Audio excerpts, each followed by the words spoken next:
Warahmatullahi Wabarakatuh. Kenalkan, saya Sinta Adani dari Prodi Akuntansi Universitas Malahayati. Di sini saya akan menjelaskan tentang sifat dan contoh kewajiban jangka pendek di materi auditing 2. Sebelum saya masuk ke materi, jangan lupa like, comment, and subscribe. Sifat dan kewajiban jangka pendek. Apa sih yang dimaksud dengan kewajiban jangka pendek? Kewajiban jangka pendek adalah kewajiban perusahaan kepada pihak ketiga yang jatuh tempo atau harus dilunasi dalam waktu kurang atau sama dengan 1 tahun atau dalam satu siklus operasi normal perusahaan, biasanya menggunakan harta lancar atau current asset perusahaan. Selanjutnya ada beberapa contoh kewajiban jangka pendek, yaitu yang pertama ada hutang dagang, yang kedua ada pinjaman dari bank, dan yang ketiga ada bagian dari kredit jangka panjang yang jatuh tempo dalam kurang atau sama dengan 1 tahun, yang keempat ada utang pajak, dan yang kelima biaya yang masih harus dibayar, dan yang terakhir yang keenam voucher payable.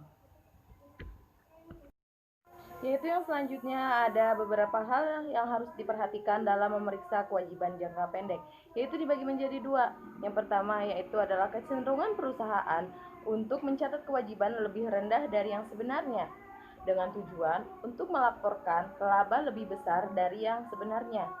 Dan yang kedua yaitu perbedaan antara account payable dan accrued expense. Apa sih yang dimaksud dengan account payable? Account payable angkanya lebih sedikit karena perusahaan mencatat hutangnya berdasarkan invoice yang diterima dari supplier. Dan yang dimaksud dengan accrued expense yaitu angkanya didasarkan pada estimasi sehingga jumlahnya kurang pasti dibandingkan account payable.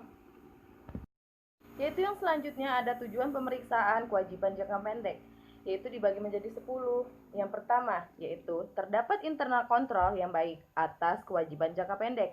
Dan yang kedua, kewajiban jangka pendek yang tercantum di neraca didukung oleh bukti-bukti yang lengkap dan berasal dari transaksi yang betul-betul terjadi.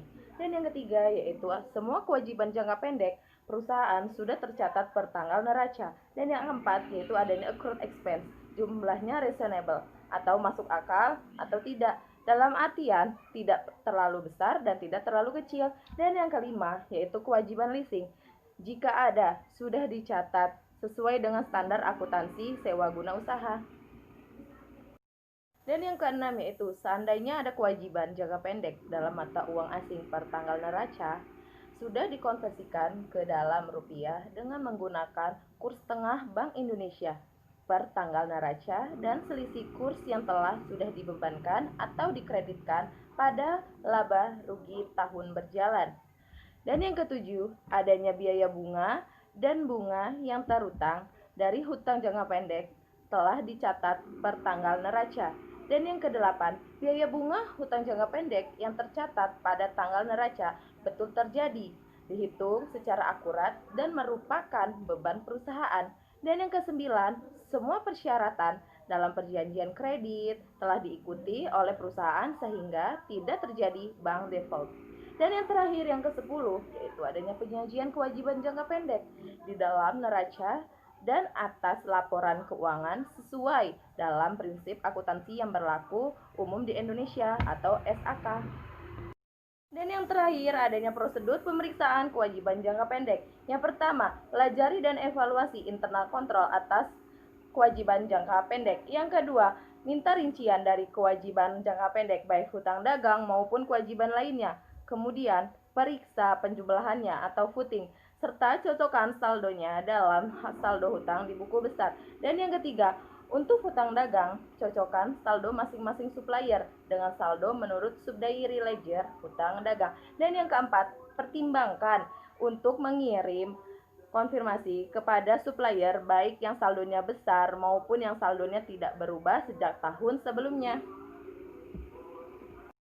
Dan yang kelima, periksa pembayaran sesudah tanggal neraca untuk mengetahui apakah ada unrecord liabilities per tanggal dan untuk meyakinkan diri mengenai kewajaran saldo kewajiban tanggal neraca. Dan yang keenam, periksa dasar perhitungan accrued expense yang dibuat perusahaan, apakah reasonable atau masuk akal dan konsisten dengan dasar perhitungan tahun sebelumnya. Selain itu, harus diperiksa pembayaran sesudah tanggal neraca. Dan yang ketujuh yaitu kirim konfirmasi kepada penasihat hukum perusahaan. Dan yang terakhir yang kedelapan, periksa apakah kewajiban jangka pendek di neracanya dan catatan atas laporan keuangannya sudah sesuai dengan prinsip akuntansi yang berlaku umum di Indonesia atau SAK. Kesimpulannya adalah kewajiban jangka pendek adalah kewajiban perusahaan kepada pihak ketiga yang jatuh tempo atau harus dilunasi dalam waktu kurang atau sama dengan 1 tahun atau dalam satu siklus operasi normal perusahaan, biasanya dengan menggunakan harta lancar atau current asset perusahaan.